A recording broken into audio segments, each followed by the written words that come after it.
Join thousands of businesses in over 90 countries banking with Verdo. Open a free Verdo Global account now.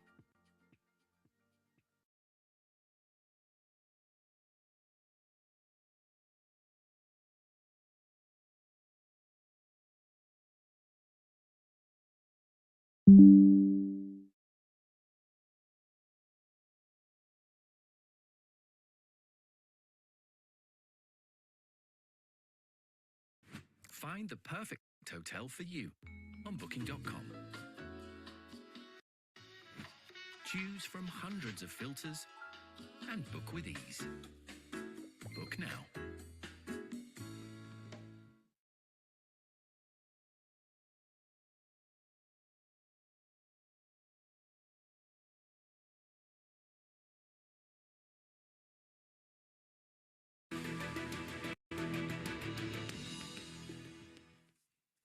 Let's bring in our guests. Joining us from Cape Town is Crystal Alderson, veteran journalist and host on the Cape Talk radio station. In Johannesburg, Lesego Makubela is the spokesperson for the governing ANC in Gauteng province, home to the capital Pretoria, and South Africa's economic hub, Johannesburg.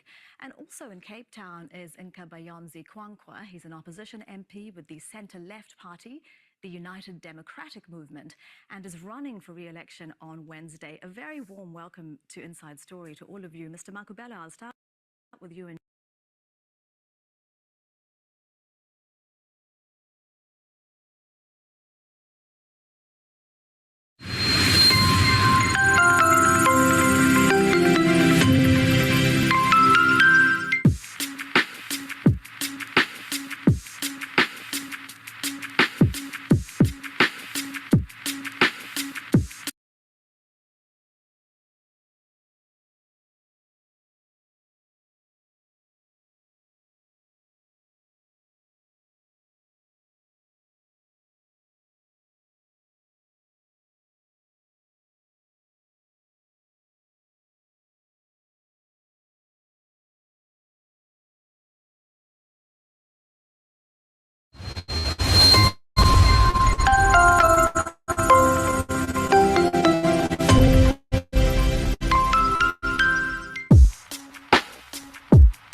not the same as the one of 30 years ago, in that even the face of this country has changed. The massive infrastructural investment in terms of public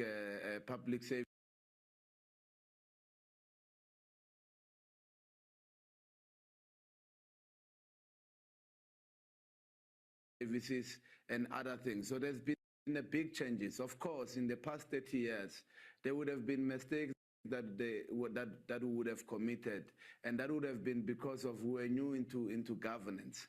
And we've learned from those mistakes. We are surging ahead, and we are confident that our people are able to tell this particular story of the past 30 years of the rule of the African National Congress. And I agree with you fully that the inequality remains stubborn. And that's why we want to deepen the ANC in its manifesto is now speaking about the industrialization, that we want to deepen industrialization. Okay. So that in this in the creation in this industrialization program, we also have black industrialists, so that we are able to ensure that we put black people and Africans in particular into the mainstream of the South African economy. Of course, because I believe it's something like, 10% of South Africans still control around 70% of the wealth in the country, and that 10% are mostly white. Ms. Alderson, let me bring you in. Mr. Makubela was making the point that, South Africa is a different country. Of course, the democratic South Africa has only existed for 30 years. Apartheid lasted for a lot longer. But do you think that the gains that the ANC have made in the last 30 years are enough? Could they have done better? What has plagued the ANC? Elizabeth. This AI tool will take your idea and create a complete book, complete with design, images, layout, everything, including the content, literally in a few minutes. Watch this. So I'm using Designer, which will import.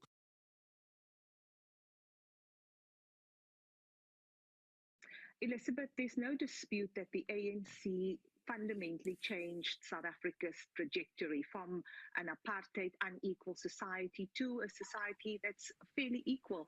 But the reality is that has not trickled down to a large majority of people. And here I particularly refer to young people. I had spent this week with different communities, speaking to different young people, asking them how life is, what have they seen change. And the reality is one, they've never known any other political party or government apart from the African National Congress. But they are unemployed. Now, between the ages of 15 to 34, we're looking at a 60% unemployment rate. So it means that a large majority of millions of Black South African young people are roaming the streets, unable to find a job, and even graduates are unable to find a job. So the young people that I've engaged with are simply saying they don't see a future because there are no jobs. And this is when crime, drugs, as you refer to, one of the high crime rates we have, those are all consequences for young people that feel there is nothing for them. Now, I'm just not saying this. An Afrobarometer Pan-African survey released earlier this week actually proved that, firstly, that young people are not loyal to any political party. And secondly, they do feel that crime, unemployment, and the electricity crisis have seriously been a challenge for them. And they feel that the country's going in the wrong direction. And so this is the reality on the ground. I don't think anyone disputes that the ANC has fundamentally changed the trajectory of the country. But the South Africa of 2024, for the large majority of young people, Elizabeth, is not a country that they feel very confident or positive about.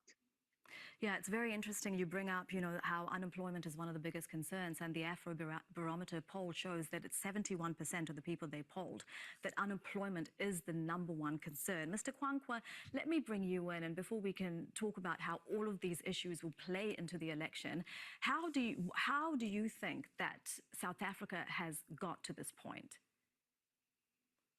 Well, thank you very much. It's got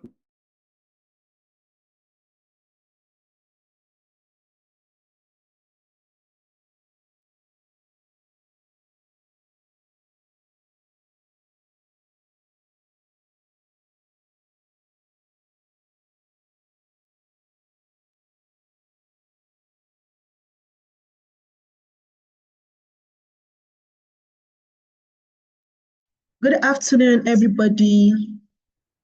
Please confirm if you can hear me. And I'm saying good afternoon from my end because I'm in Nigeria. I don't know where you are from. So I welcome everybody to today's election briefing. And before we start on that, and before I introduce my LD, I would like to, because a lot of us will be wondering, what is Speak Out Africa all about? Who are we? What do we do? So even after we borrowed those, I will be introducing Speak Out Africa to you. It is a not-for-profit, non-governmental organization headquartered in Abuja, Nigeria. Our mission is to promote democracy, advocate for justice reforms, enhance transparency and accountability in governance. And through our initiatives, we aim to empower citizens, strengthen institutions, and foster a culture of integrity and accountability within the public and private sectors across Africa. So this our mission has actually taken us to, although we have last 15 years, that is when our tentacles cut across different places in Africa. We are also in South Africa, in Gambia, in Ghana. You can reach us at our website, www.speakerafrica.org, to know much about us, to know our mission, to know what we stand for and everything. So without wasting much of our time, I'll be introducing our lead director. Is currently in South Africa with other of our team members to observe the South Africa election. So I'll be welcoming Engineer Kenneth Eze to give us this pre-election briefing. You're welcome, sir. And how was your journey? Sorry, how was your journey to South Africa? I hope you're enjoying yourself. Yeah. Thank you. Can you confirm if you can hear me over there? Can people hear me? Crystal clear, sir. Oh, great. Yes, the journey was was very, very hectic. Yeah, that was yesterday. But glory to God, it was successful. It's worth it because we are in South Africa for a good cause. And the people of South Africa has been so welcoming. The atmosphere has been so encouraging, calm, and full with high expectation. Of course, as is obtainable in any election, on how the political dynamics is going to play out at the end of the day. So before I go ahead to give a briefing, I just want to welcome Vuyewa Eseu. Zoya Eseu is our president representative here. She's currently in Durban, also to be, covering from that province. We are covering Durban. I am presently in Johannesburg, the province over here, while Vuyewa, can you greet the Africans and all over the world, those who are joining? Your video is off, so I don't know whether you'll be able to on your video, but they want to hear your voice. Vuyewa, how is Durban? Please, can you greet? Good afternoon, colleagues. Everything is fine in Durban. The preparations are going on the streets. People are busy preparing for tomorrow, and we can see the stations that are around in our place. They are busy, and other parties are preparing also, and the venue is prepared because the banners are there and everything. Yeah, thank you so much. Thank you, Vuyewa. Thank you for all the effort you have put in place to make this feasible.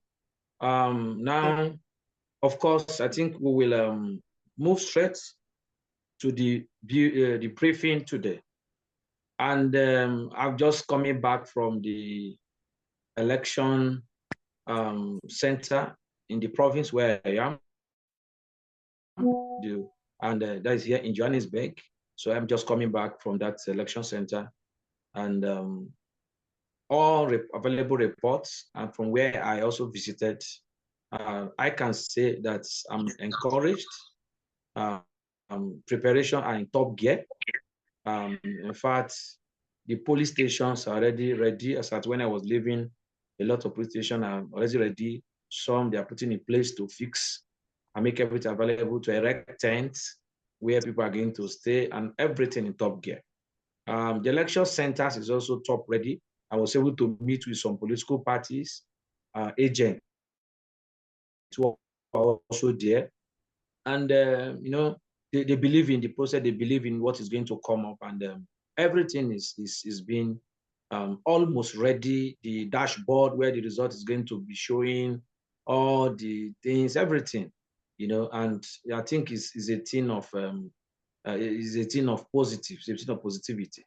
It shows that the South African, they are ready. The IEC, that is the South African Independent Electoral Commission, are ready. The call centers are very busy. They are receiving calls because many people are calling, and observers are arriving. A lot have arrived, and many also have arrived. So by tomorrow, of course, the election will now kickstart, and at the end, we will have to head to the National Collation Center. We have written at mid-range, where all the results and everything is finally at the end of the day going to be announced.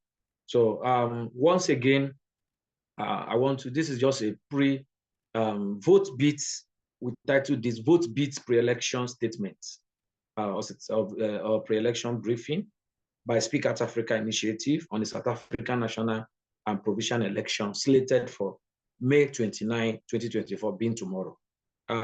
It's not just a pre-election briefing. This is what we call vote beats, pre-election briefing. And why vote beats? Of course, you know what that means. We have gone round, we're able to speak with South Africans, the electorate, the citizens, the registered voters of about 27 million registered voters for this election, and you know, to get their vote beat. How is their vote beat? How is it beating? Are they ready? Are they not ready? And so those are part of the things we'll be speaking to us this evening, all the way from Johannesburg, South Africa. And this is delivered, like I said, from South Africa, from Johannesburg, dated, today's date is 28th of May, 2024. And what is our aim as an independent actors of good governance? I will like to establish and to state here, we are not the IEC, we are not an interested party, we're not a political party. We are a civil society organization. We see ourselves as an independent actor of good governance, and that is what we are. We are here to observe the election, not to meddle, not to be involved, not to even monitor. Our role is very defined and very simple: to observe the rules. If the election subscribed or is going to adhere to the rule that has already been laid down, how the election are being conducted, and that is what we do as Speak Out Africa Initiative, as independent actor of good governance. So like I said, the aim of this briefing is to measure the overall vote beat of South African electorates. That is the pulse rate, the voter pulse rate, if you can call it that, with regards to current electoral climate or ecosystem, and also to urge active citizen participation in the upcoming South African national and provincial elections slated for tomorrow, May 29, 2024. And finally, to highlight the importance of a free, fair, and transparent electoral process. These are three key aims, while providing recommendation for ensuring election integrity and post-election accountability. I'm going to repeat the aim again. The aims are: one, is to checkmate the current electoral climate, the current electoral pulse rates, is repeating. Secondly, is to urge active citizen participation in the upcoming elections slated for today. And lastly, is to highlight the importance of a free, fair, and transparent electoral process, while providing recommendation for ensuring election integrity and post-election accountability. So that is the aim of this briefing. Very well defined and very coherent. Ladies and gentlemen, and all over the world and Africa, our South African approaches a pivotal moment in its democratic journey, with the national and provincial elections slated for tomorrow, Wednesday, 29th, 2004. Speak Out Africa Initiative, as an independent actor of good governance, extends its earnest call for all citizens of South Africa to actively participate in this vital civic duty, given that South African voters will go to the polls to elect about 400 members National Assembly, who will then elect the country's next president, as they have done every 5 years since 1994. We stand at a critical juncture where the collective voice and vote of the South African populace can shape the future trajectory of our nation. In this same vein, we wish to state that the overall vote beat of the South Africans are calm, positive, and energized, ready to exercise their memorable civic duty, given that this election marks 30 years of democracy in the Republic of South Africa. Now, what is the current electoral climate and preparation by the IEC? Like I said, I just returned from the IEC, that is the South African Independent Electoral Commission, centers to check how prepared are they, because it is from the preparation that you can be able to project how tomorrow is actually going to swing, how it's going to be. And from our election radar room, which we have set up in South Africa, in Johannesburg, Lens, we have been duly informed, and we can verify it to you this evening, that the South African Independent Electoral Commission, IEC, has been diligently preparing for these elections, ensuring that the necessary frameworks are in place to facilitate a free, fair, and transparent election process. Because from what we saw on ground, we can say, yes, they've prepared so well. The IEC's effort in updating voter rolls, increasing voter education, and ensuring that accessibility of polling stations are commendable steps toward enhancing electoral integrity, including diaspora voting and participation, which happened sometimes around Sunday, 18th of this month. It will interest you to know that the diasporans, that is the South African living outside South Africa, were not disenfranchised as much as you are willing to vote. They were set up for them, and the different countries, and they told them to go to the high commissions where they can cast their votes, and we can confirm to you, so many of them casted their votes, and they also did that. We also have this for special day where people special can also vote. So all these were the old people and the likes. So all these were things we came about and we say, yes, that the IEC thus far has done well.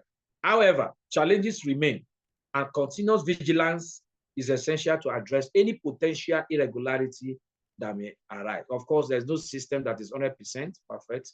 Human beings are bound to challenge. That is why we are calling on citizens to be vigilant, to be able to arrest and to address any potential irregularity that may arise in the course of the future days that is coming. What is the voting process? How is the voting going to take place tomorrow? From the available information we have, our voting stations will be opening on Wednesday, maybe tonight, tomorrow, from 0500 GMT to 1900 GMT. And voters will receive 3 ballots tomorrow. The first ballot is the national and will consist of a list of political parties vying for 200 seats in the National Assembly.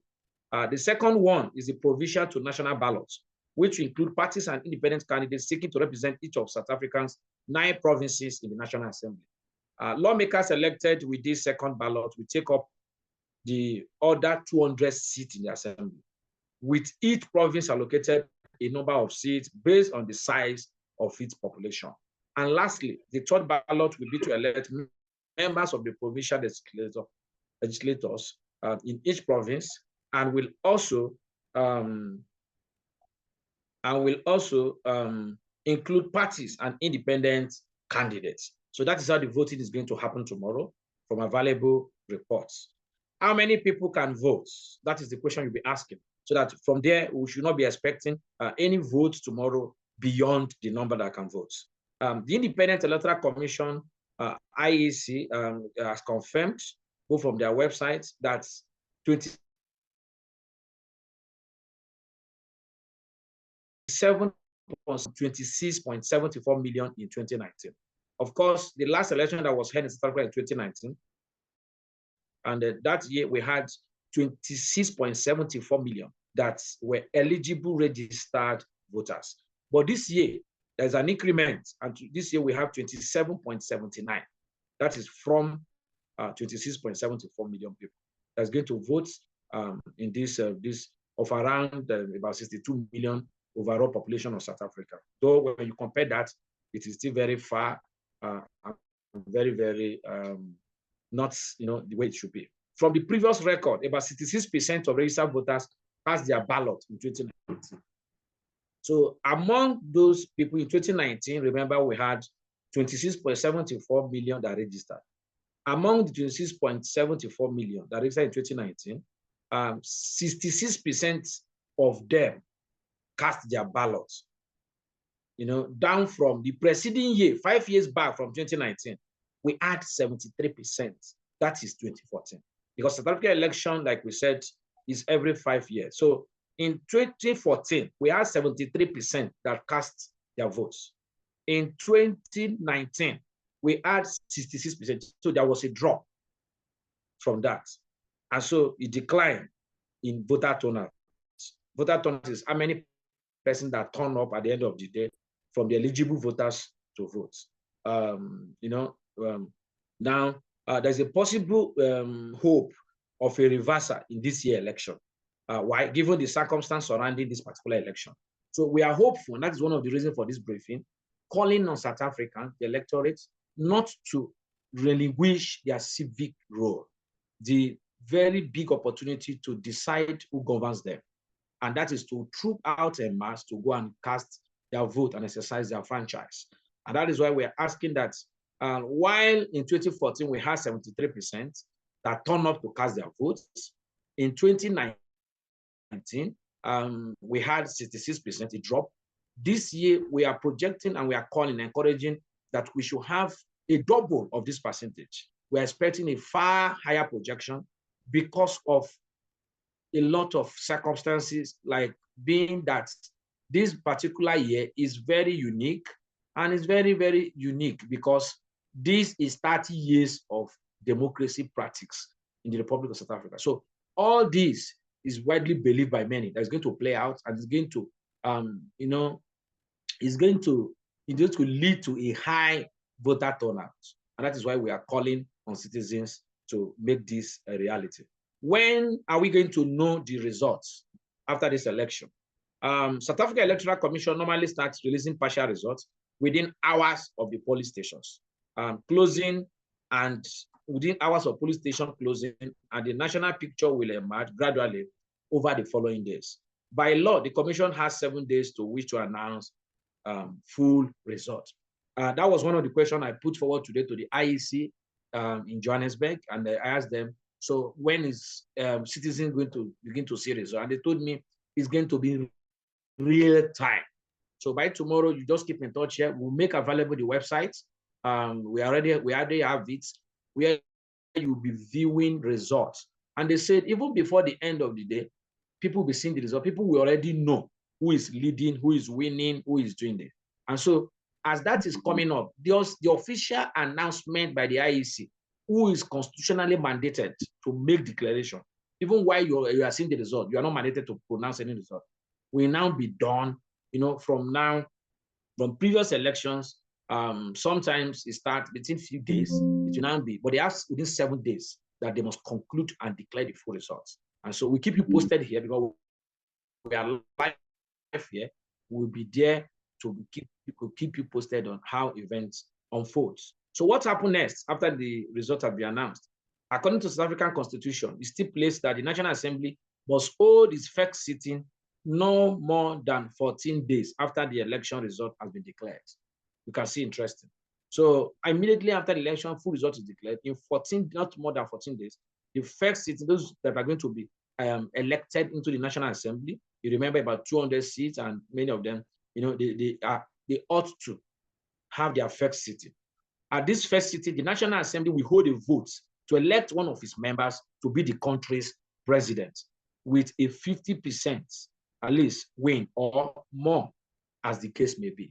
What this means is that these citizens will not directly vote for the president. The citizen will vote in, as we have explained, 3 ballots that were given to them. You didn't hear anything like president. So when they voted these National Assembly members of about 200 seats, this National Assembly member, within 14 days, we now have to cast their votes. So it is their votes that will now decide who will now be the president. And why this is very, very interesting is that among these 200 seats, the parties are jostling for these votes, because it is the highest number of political parties that occupies the highest seat in this National Assembly that it will now be the one that will produce the president. So if party A or party B or party C has the highest seat out of the 200, which will be from 50%, over 50, maybe 50%, another political party share the remaining, then they will be the one that will bring the president. So that is why the race is for people to just to, from province to the National Assembly, who will now finally decide and vote among themselves and elect the president. So you can see it's very interesting. And so what are the political party dynamics and campaign intrigues? You know, the political landscape is marked by significant intrigue and competition among the various political parties as expected, being that each political party will be allocated a number of seats in the National Assembly proportional to the number of votes it gets. That's what I just explained. So it is he that pays the pipe to dictate the tune. If you're able to secure the highest seat in the National Assembly, then you are coasting to victory towards producing the president. A total of 70 political parties and 11 independent candidates. So here the Constitution provides for independent candidates. We contest the 2024 national and provincial election, with the national ballot having 52 parties listed. Remarkably, the ruling ANC, that is African National Congress, led by the president, the current president Cyril Ramaphosa, as a sitting president, is also a player competing against the opposition parties. And so we have a ruling party that has been in power, that is in power, is also a key player. So you can see how interesting it's going to be. As the party in power, given in the last election, the ANC had 57.5% of votes. You can see it. So you must get from 50% upward. That is what we give you that seat of presidency. In the last election in 2019, the ANC had about 57.5% of votes, which translated into 230 seats. So that is how it was calculated. So 230 seats out of 400 seats, the ANC had that 230 seats that earned them the presidency, making them to be at the receiving end of political tantrums as they battle to remain in government. On the other hand, the opposition parties, notably the Democratic Alliance, the Economic Freedom Fighters, and dozens of other parties, are also galvanizing support, promising alternative solutions to the nation's challenges with a view to have their way into the seat of power. This has not only heated the polity, but also bettered waves of political predictions awaiting substantiality by tomorrow. So today, I talked with some political party agents at the IEC centers, resort centers, and so many, as being expected, many of us are jostling for votes, wanting to have the highest number of seats, and everybody is just like this, their last, all those things to put everything on ground, as expected. So what electorate sentiment and expectation? What are the electorates expecting? Voter sentiment is one of cautious optimism mixed with frustrations. The electorate is acutely aware of the manifestos by candidates, and they would align with the candidates of their choice through the ballots. Of course, it's through the ballot that everyone is going to speak. One common factor shared among the electorate is palpable desire for improvement in governance. One thin line, one common thing we found out from all the electorate, the citizens, South Africans we spoke with, from the street, from the airport, everywhere, is that all of them, they want improvement in governance. So whether it is the party is currently that is going to come back, or another party is coming on, they are seeking and longing for improvement in governance. That is what we were able to establish. To this end, it is crucial that voters channel their sentiments into constructive civic engagement by participating in the elections and making their voices heard through the ballot box. So that is the only way tomorrow, through the ballot box. Encouragement to vote. and to vote as South Africa.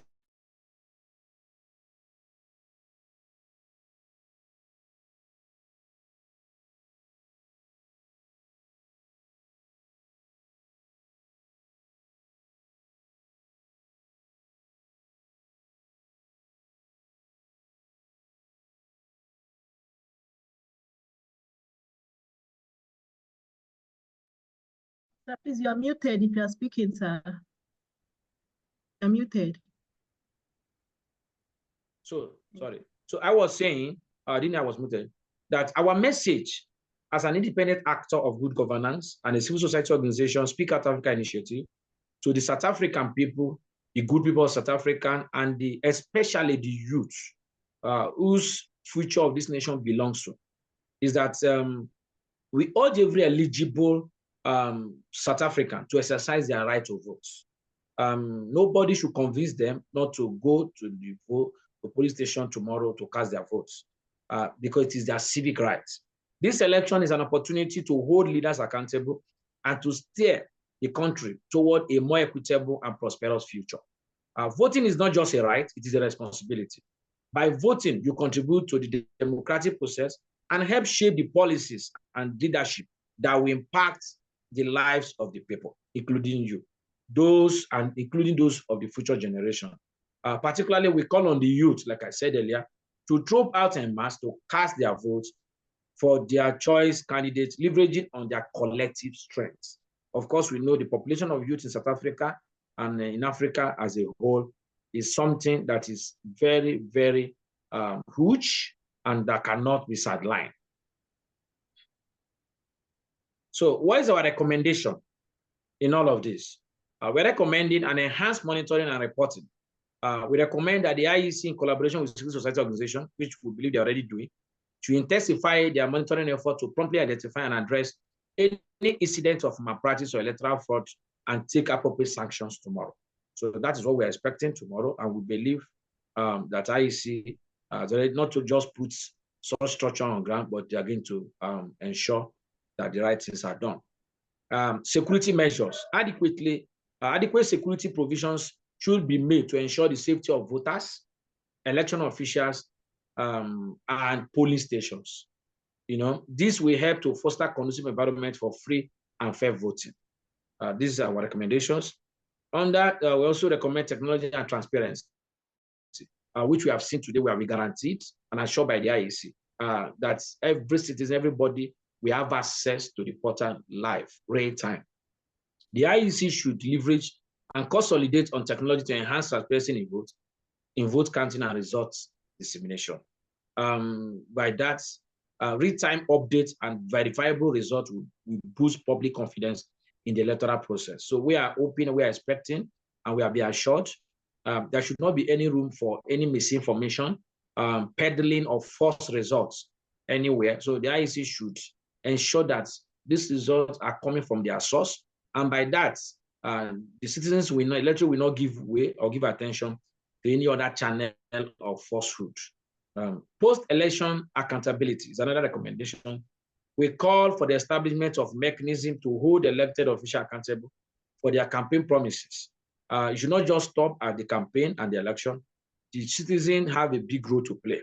And the Speak Out Africa Initiative is ready to also help and to be able to occupy that particular medium, to ensure that the citizen holds their leaders accountable, irrespective of their political parties that they will come to power through. This can include periodic reviews and public forums, town hall meetings where leaders report back to their people, to the constituents. And so we are saying this, that the citizens should not just see that election is the last stage. No, this is just a beginning. These leaders must be put on check, must be kept accountable, must be held accountable, and so we must actually follow up with them.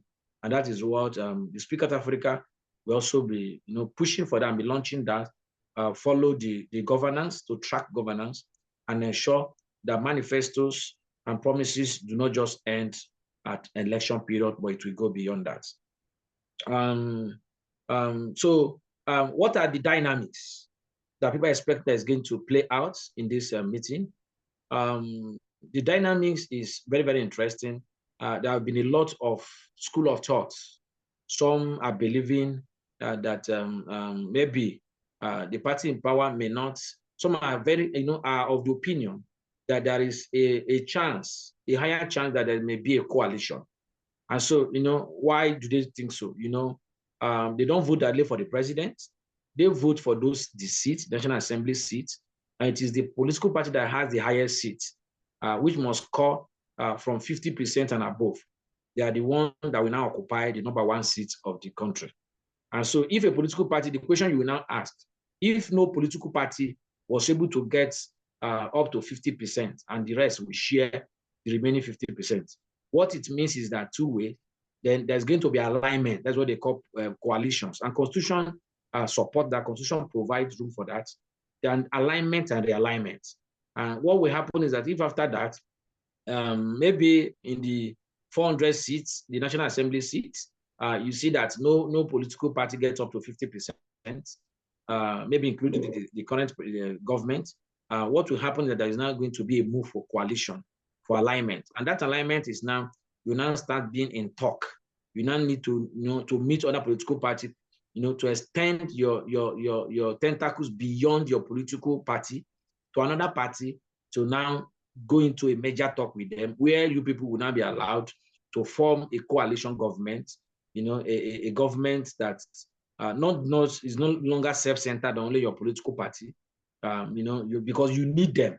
You need the other party, no matter how small they are, to be able to occupy the #1 seat.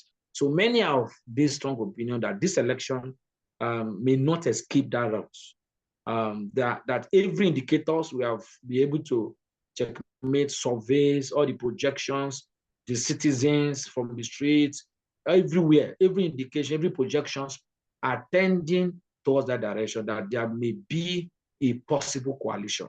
That it may be difficult for one particular party, including the one even currently in power, to be able to secure that 50% alone.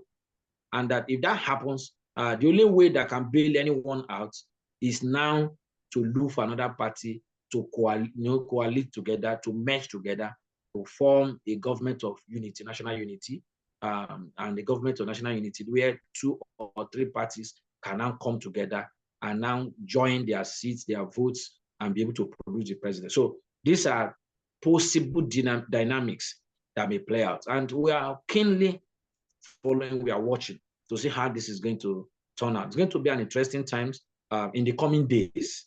And so all this, we are assuring you that you will be getting an unbiased analysis, an unbiased reportage live from Johannesburg, from the election centers. And let me use the opportunity to also tell you that in conclusion, the May 29 election, which is tomorrow, a decisive moment for South Africa. Speak Out Africa initiative believes in the power of the united, informed, and active citizen. We encourage all South Africans, the youth, to participate in the democratic process for all, which they are belonging for. So we are saying, also using the opportunity to bring to our notice, that there's going to be a 3-day unbiased and objective analysis regarding the South African election. And our analysts are carefully selected across the Africa, not just only South Africa, from Ghana, Rwanda, Uganda, Nigeria, Botswana, Namibia, Kenya, all those countries in Africa. So keep in touch with this. We'll be using the same link. This Zoom link is a continuous link, so that's what we'll be using tomorrow by 9 a.m. West African time. That is 10 p.m. here in South Africa, 10 a.m. rather, 9 a.m. The analysis, the live transmission will commence. So we'll be having live covering police station, giving you updates, because we are live on ground in South African Decide 2024. Once again, remember, this is 30 years of South African practice of democracy. So to them, it's a huge event that is happening tomorrow. You can see from the link, this Zoom link has been shared in this Zoom link. is something they cannot play with or joke with because it is very unique. And on this note, we want to thank you for being with us. We are saying no disenfranchisement of any electorates. That is our message. We are saying yes to PWD inclusion. Yes to people living with disability inclusion. That is, we are advocating for an inclusive election where no one will be exempted. Nobody will be disenfranchised for no reason. We are saying no to violence of any kinds, not before the election, not during election, and not post after election. We are saying strong no to violence, that election does not suppose to be in war. It is between the same brothers and for the good cause of the nation. And lastly, we are saying yes to democracy. That is what we are saying. And we are saying on this note, I remain myself, Kenneth Eze, the team lead for the International Observer for Speak Out Africa Initiative 2024 South African election, right here from city of Johannesburg in South Africa. God bless democracy. God bless Republic of South Africa. And God bless Africa as a whole. Thank you once again. Over to my team over there in Nigeria. Thank you once more. Thank you very much, Lead Director of Speak Africa Initiative, for that wonderful, incredible briefing, pre-election briefing. So if you want to view the statements, kindly, there's a download link on the chat box. You can visit the link and it takes you directly to the briefing statement that was just being read by our dear Lead Director. So also, thank you very much, everyone, for joining in once again to our team at Speak Out Africa Initiative in South Africa that are working tirelessly to give us updates, to observe, to successfully observe the election. We say thank you very much. We say well done to every one of you. And please kindly visit our websites to know more about Speak Out Africa Initiative, www.speakoutatafricainitiative.org. Also, you can visit our Instagram handle. It's at speakout.speak.out.africa. That's our Instagram. Then also our Facebook is at africa.speakout, and Twitter also Speak Out Africa Initiative, which is also X now. Thank you very much, everyone, for joining in. I do not know if you have any question for us. I can see your hand raised.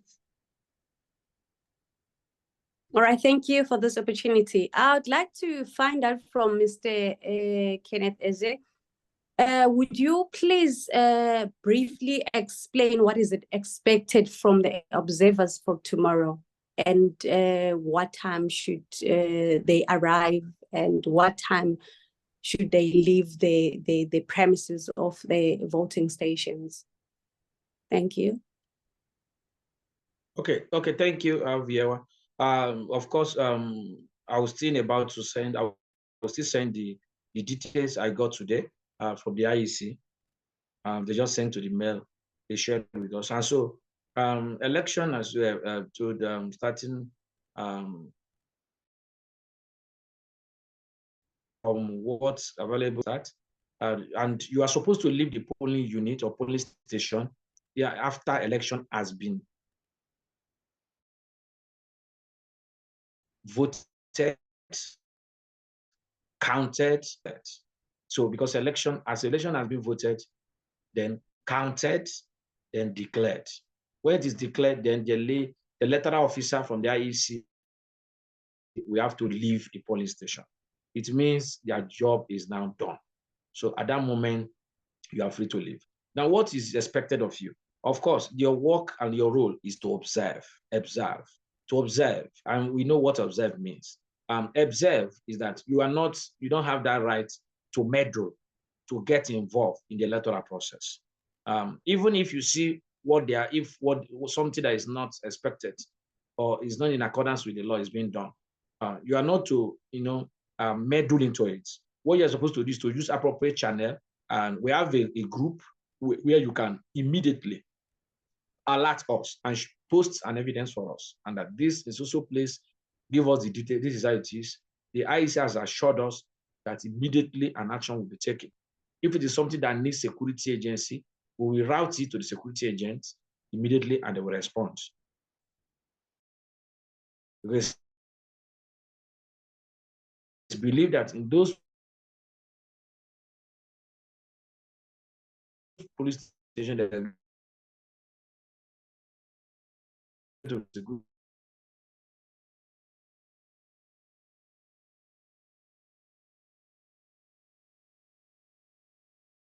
it has to do with violence or anything want to have issue with last, and it must be eyewitness report.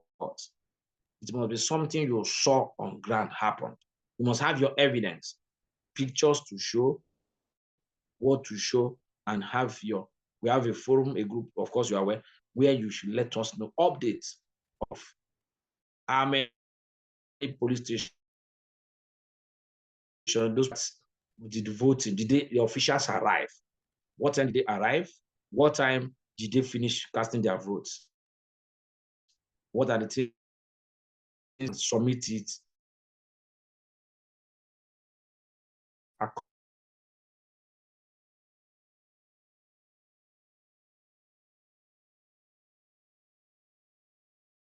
accordingly. Thank you. Thank you. You're welcome. So over to you, Damila. I think we are done. Thank you very much.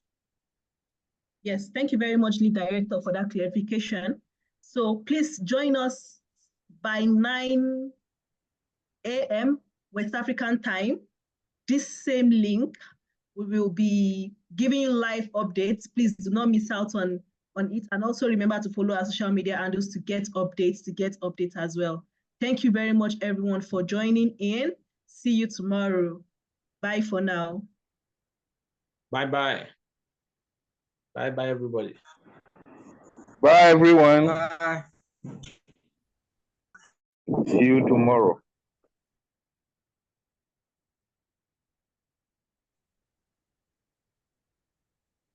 Bye-bye. Bye.